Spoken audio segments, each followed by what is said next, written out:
Hello guys, in this video we will see how to use managed spot instance on AWS.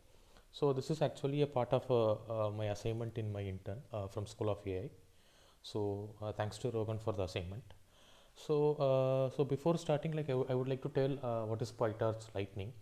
So we all know PyTorch as a deep learning framework where we like it's kind of a Pythonish code, and let's say if you're doing a training on CNN model, we'll be having individual class for train, eval, and so on so right. We are so familiar with that. Let's say if you want to implement some distributed training in case of PyTorch, so we'll end up in writing like more scripts for that to achieve the distributed training where to say about distributed training like let's say we have some 8 cores and we have to utilize 8 cores at the same time. We'll be splitting our data sets into different 8 cores, and then we'll average the weights, and then we will loop it back for the next iteration. So that is like simple explanation for distributed training. These are all can be like easily done with the help of PyTorch Lightning.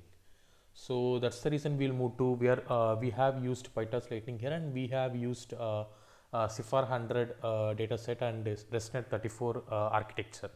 Yeah, so we'll be having different architectures, ResNet 18, 34, and so on. So we have used ResNet 34 here. And then the most important thing in this video is when we in SageMaker we can demand the instance. We can demand I need this core GPU instance 4x or 8x or like that, and respectively we have to pay for that. But to reduce the cost, you can let the AWS to choose the instance which is available at that time, which is said to be a managed spot instance. And by this way, you will end up in saving 70% of the cost which you paid for the on-demand instance. This is really nice, when you don't have not working on a critical project, like we are doing some experimentation or academic or something which can where you can wait for some time. You can opt for on spot instances. Like you'll maybe you will not be able to get at the first attempt. Like if you try again, you will be able to get it. So that's what happened for me. So it was not available for the first time when I ran that script, but next time it was available. So yeah, so we'll go through the script. So I'm just installing the packages PyTorch Lightning and Torch Vision and other libraries which are required for the training. So this is all I'm doing when I want to run this particular notebook instance itself. Another thing I want to tell is when we run this scripts in this notebook instance, it runs in a particular instance. When we do the training and if we demand the instance, that is again some other different server. And when you do inferencing, that is again the third server. So you will end up in using 3 different servers on this notebook instance. Okay. So yeah, so we'll just the script we'll just like creating the session for, and this is just the role which like when you create a notebook instance, you have to assign it with the role. So each role must be having the respective policies. So let's say for this assignment and for this particular this instance, I have created a role and I have attached policies like S3 bucket, SageMaker, and all those things, so that I'll be able to access the resources from this particular notebook.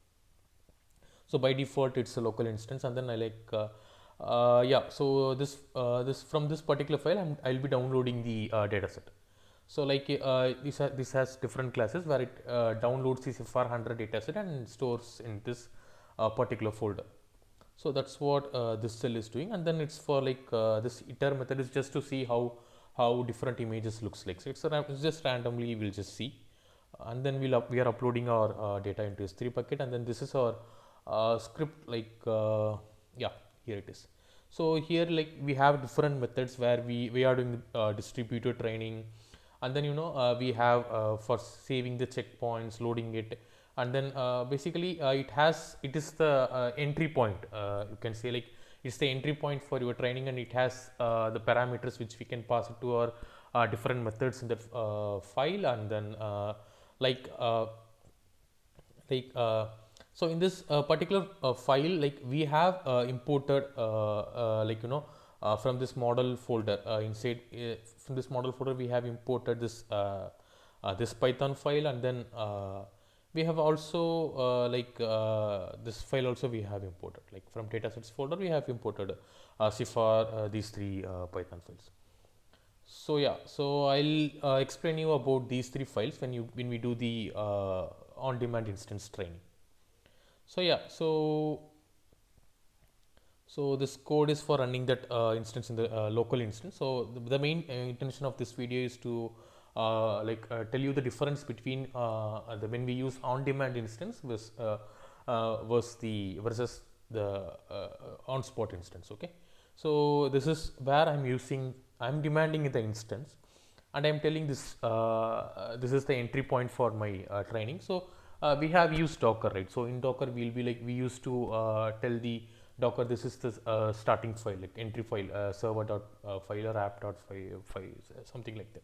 So this is something related like that, and we are also mentioning all our requirements and all these models or whatever we want to be in that particular instance. So we are all mentioning the source directory. So and we are just running for one epoch, and this is the instance, and this is the training job name. So I have just ran this cell. It took some time, so I have ran it before. So like if you see, it has uh, ran for 416 seconds, and the billable is also the same. So just note it down. So yeah, now we'll be moving into managed spot training. So in this case, I'm not demanding anything. I'm just using the spot instances. Remaining and all, it's like completely same. So I'm using PyTorch Lightning. I'm using the higher GPU instance, and then I'm using spot instance. So when I run this particular cell, initially it was it was not able to get the spot instance. So then again I tried. So then it was able to get. So it started training. It ran for 4 epochs. The thing which we need to get to know is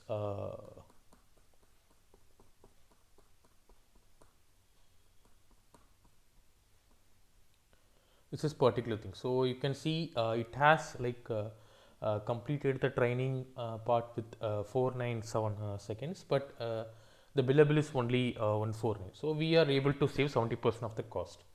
So yeah, this is what the video is all about. Then we can also we can deploy it, and we can create endpoints, and finally we must remember to delete the endpoint because we'll